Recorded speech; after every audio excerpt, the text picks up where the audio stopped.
The motion editor allows you to refine motion tween animations to add more realistic effects like easing. Throughout this chapter, you'll learn how to work with the motion editor to modify your motion tweens. The motion editor should be right next to the timeline at the bottom of your screen.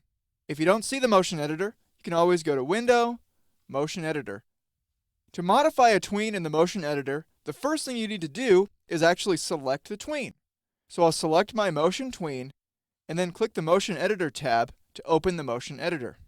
Usually when you're working in the motion editor, you'll need a little bit more space than I have on my screen. So I'm going to click and drag to expand the motion editor vertically. The motion editor shows the curves of your animation. Right now, it's a little bit hard to see my animation in the editor, so I'm going to modify my view at the bottom left of the motion editor. You can modify your view in 3 ways. The option on the left controls the graph size. So you can click and drag and expand the graphs for each property.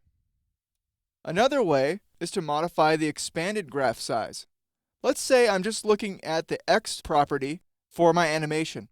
When I click on the X property, the area expands. I can then click and drag the expanded graph size slider to change the size of the expanded graph. Finally, I can change the viewable frame slider to see more or less of my animation. I usually like to see all of my animation, but when I'm fine-tuning an animation and I want to make very subtle adjustments, I like to view less frames at a time so I can get in closer.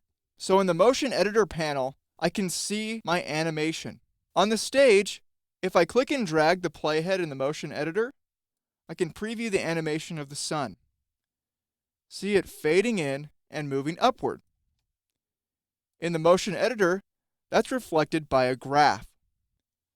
In the basic motion section of the motion editor, you can see the graph for X does not move up or down. It's a horizontal line. This indicates no change in the X property for this animation.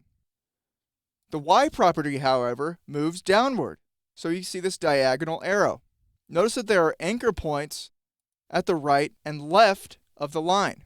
I can move these anchor points to modify the properties of my animation.